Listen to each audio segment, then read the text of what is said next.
করে নবুয়ত রিসালাতের দরজা চিরতরে বন্ধ করে দিয়েছেন। ওনার পরে আজ পর্যন্ত কোন প্রকারই নবী কিংবা রাসূল আসে নাই, এখনো নাই, কিয়ামত পর্যন্ত আসবে না। এটাই খাতমে নবুয়তের বিশ্বাস। এই বিশ্বাস ছাড়া কেউ মুসলমান হতে পারে না। আমাদের দেশে যারা প্রচলিত রাজনীতি করে তারা সেকুলার রাজনীতির দোহাই দিয়ে কাদিয়ানীদেরকে অমুসলিম ঘোষণা করতে চায় না। তাদের কাছে আমার প্রশ্ন, সেকুলার রাষ্ট্র আর গণতান্ত্রিক রাষ্ট্রের শুধু কাজ অমুসলিমদের স্বার্থ রক্ষা করা, আর দেশের প্রকৃত মালিক যে মুসলমান, যাদের ট্যাক্স আর ভ্যাটের টাকায় সরকারের মন্ত্রীদের গাড়ির পেট্রোল চলে, সেই মুসলমানদের মৌলিক দাবি আদায় না করা হয়, সেই সংবিধান মানি না, সনদ মানি না। প্রিয় বন্ধুগণ, খাতমে নবুয়তের জিহাদ সবচেয়ে বড় জিহাদ, খাতমে নবুয়তের আন্দোলন সবচেয়ে বড় আন্দোলন। আপনারা আগেও শুনেছেন রাসূলুল্লাহ সাল্লাল্লাহু আলাইহি ওয়াসাল্লামের জামানায় 10 বছরের যুদ্ধে ইসলামের পক্ষে এবং বিপক্ষে মোট মানুষ নিহত হয়েছিল 1018 জন। আর সিদ্দিক আকবরের জামানায় মুসাইলামাতুল কাজ্জাবের বিরুদ্ধে যে অভিযান হয়েছিল, সেই যুদ্ধে হাজারের উপর সাহাবী শাহাদাত বরণ করেছিলেন। যুগে যুগে মিথ্যা নবুয়তের দাবিদাররা যখনই এসেছে, উম্মতের মুসলমান তরবারি দিয়ে ফয়সালা করেছে। ইসলাম পরিপূর্ণ হওয়ার হাজার হাজার বছর পরে ইংরেজ আমলে এক শয়তান, ইংরেজদের 5 আটা গোলাম মির্জা গোলাম শয়তান কাদিয়ানী নবুয়ত দাবি করেছিল। তাকে আমি গোলাম আহমদ বলি না, কাফের কখনো গোলাম আহমদ হতে পারে না। কাজ্জাব কাদিয়ানী ছিল গোলাম শয়তান কাদিয়ানী।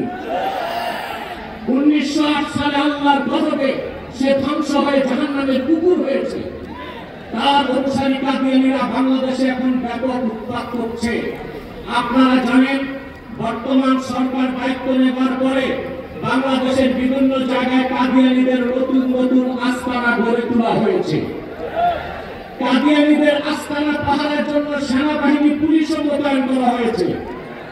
যদি তারা সংখ্যালঘু হয়ে থাকে, তাহলে তাদেরকে সংখ্যালঘু ঘোষণা করতে সমস্যা কোথায়? এদেশে তো হিন্দু, বৌদ্ধ, খ্রিস্টান আছে, আমরা কি তাদেরকে অমুসলিম দাবি করে বলি? তারা অমুসলিম পরিচয়ে আছে। তাদের উপাসনালয়গুলোকে আমরা মসজিদ বলি না, গির্জা বলি, প্যাগোডা বলি, মন্দির বলি।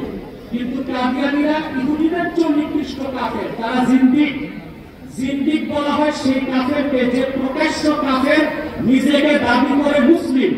সেই জন্য শরীয়তের আইনে কাদিয়ানীদের একমাত্র শাস্তি মৃত্যুদণ্ড।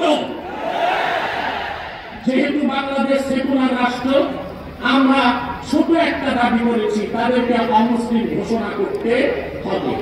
এই দাবি আপনারা কিভাবে আদায় করবেন? ঐক্যবদ্ধ হয়ে বছরে একটা কর্মসূচি দিলেই হবে না।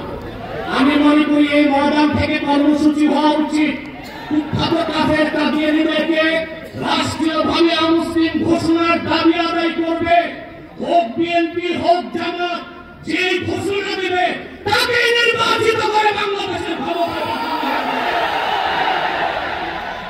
আপনারা রাজনৈতিক দলের নেতৃবৃন্দ ইসলামী রাজনীতির দোহাই দিয়ে যারা আন্দোলন করেন, আপনাদের কর্মসূচিতে কেন ঘোষণা দেন না? সংসদে গেলে কাদিয়ানীদের অমুসলিম ঘোষণা করবেন, পশ্চিমারা খেপে যাবে। ভারতের দাবিদারি, যুক্তরাষ্ট্রের দাবিদারি করে কেউ ক্ষমতায় যেতে পারবে না। যদি চায় ক্ষমতায় টিকতেও পারবে না। এক সাগর রক্তের বিনিময় হলো বাংলাদেশের কাদিয়ানীদেরকে রাষ্ট্রীয়ভাবে অমুসলিম ঘোষণার দাবি আদায় করা হবেই হবে।